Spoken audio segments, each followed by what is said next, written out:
فاستینگ یکی از انواع محبوب رژیم‌های کاهش وزنه که به این معنی هست که شما توی یه بازه زمانی از روز غذا میل می‌کنید و توی یه بازه دیگه غذا میل نمی‌کنید.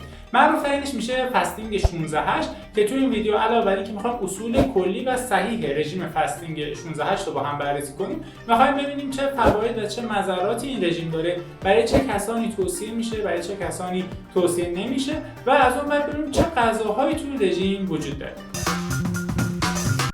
خب فاستینگ همونجور که از اسمش هم مشخصه یعنی روزه‌داری. یه شباهتایی مثل همون روزه‌داری ماه رمضان ما داره، ولی دو تا تفاوت اصلی داره. اصلی ترین تفاوتش میشه همون بازه زمانی که خب ما رژیم فاستینگ رو رعایت می‌کنیم. توی ماه رمضان خب بین اذان صبح و اذان مغرب چیزی نمیخورن، ولی توی فاستینگ ما بازه‌های زمانی مشخصی داریم. به طور مثال معروف‌ترین بازه‌هایی که استفاده میشه یکی 7 صبح تا 3 بعد از ظهر هست، یکی 9 صبح تا 5 عصر هست، یکی بازه زمانی 12 ظهر تا 8 شب و یکی هم 2 ظهر تا 10 شب.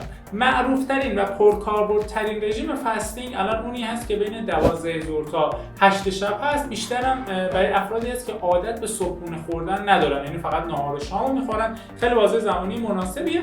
از اون طرف کسایی که عادت دارن 3 وعده غذایی حتما میخورن و بیشتر روی رژیمی هستن که صبحانه رو دوست دارن بخورن، معمولا اونی که بین 9 صبح تا 5 عصر هست کمک کننده است، چون یه جورایی هم صبحونه داره، هم نهار داره و هم یه شام حالا مثلا زود هنگام هم توش میتونیم قرار بدیم و اون غذامون کامل میشه. ولی دقت کنید این بازه‌های زمانی که ما گفتیم بیشتر بازه‌های زمانی معمول بود، وگرنه خودتون هم میتونید اون 8 ساعت دلخواهتون رو تو طول روز انتخاب کنید. فقط دقت کنید اگه میشه تایمر بذارید یا ساعت کوک کنید که بدونید چه ساعتی از روز باید چیزی نخورید و چه ساعتی باید چیزی میل کنید.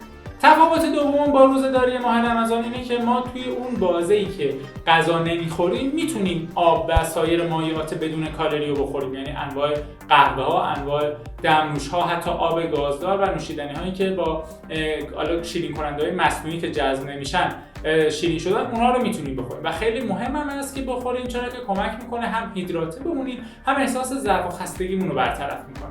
خب توی رژیم فاستینگ چه غذاهایی وجود داره؟ اگر فاستینگ رو دارید برای لاغری میگیرید، بدونید که خب کلیت رژیم فاستینگ با یک رژیم عادی برای لاغری خیلی فرقی نداره و همون اصول رو اینو باید رعایت کنید. 4 تا اصل مهم داریم توی رژیم‌های کاهش وزن. یکی کم کردن کالریه، یکی افزایش مواد مغذی و پروتئین، سوم خواب کافیه و در نهایت افزایش فعالیت بدن. این 4 تا اصل تو جفتش هست. فقط تفاوتی که وجود داره این هست که شما تو رژیم فاستینگ این مواد غذایی توی بازه زمانی کمتری میخورید، یعنی مثلا یه وعده اصلی و چند تا میان وعده رو حذف کردید و وعده های غذایی اون 2 تا وعده‌ای که مثلا براتون میمونه خب پروپیمون تر است. به جایی که مثلا یه نهار مختصر بخورید، یه نهار مثلا خب پروپیمون تر دارید میخورید، ولی از اون ور صبحونه نمیخورید.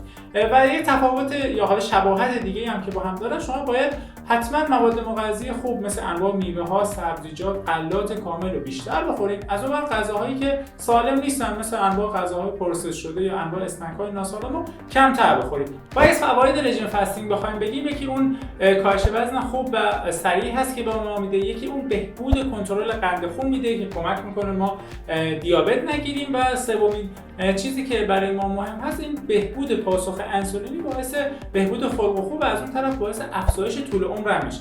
از نظرات رژیم فاستینگ هم بخوایم بگیم، اول از همه خب اون احساس خستگی و ضعفیه که اون اوایل ممکنه سراغتون بیاد.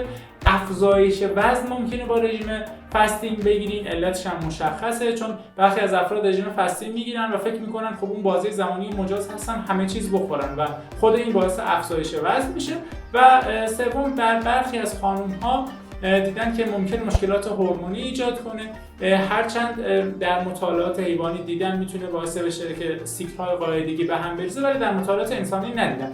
خب این رژیم برای چه افرادی مناسبه؟ بیشتر برای افرادی که چندین بار رژیم کاهش وزن گرفتن و شکست خوردن، چون یه شوک به بدن میده، میتونه برای اینها خیلی مناسب باشه. برای افرادی که عادت دارن رژیم‌های عجیب غریب بگیرن، حالا کتوژنیک بگیرن، رژیم گیاهخواری بگیرن، اینها خب یه رژیم چالش برانگیزی هست، این افراد هم میتونن استفاده کنن. و افرادی که عادت دارن یه وعده غذایی نمیخورن به طور معمول، یا مثلا صبحانه نمیخورن، یا عادت ندارن شام بخورن، یا عادت کارشون جوری هست که مجبور میشن یه وعده غذایی میس کنن، این رژیم براشون مناسبه. برای چه افرادی خوب نیست؟ برای افرادی که خب تحت شرایط خاصی هستن، مثلا بیماری‌های زمینه خاصی دارن یا دیابت دارن، هرچند گفتیم میتونه باعث بهبود کنترل قند خون بشه، ولی اگه دیابت دارین این رژیم برای شما مناسب نیست. این برای پیشگیری از دیابت خوبه.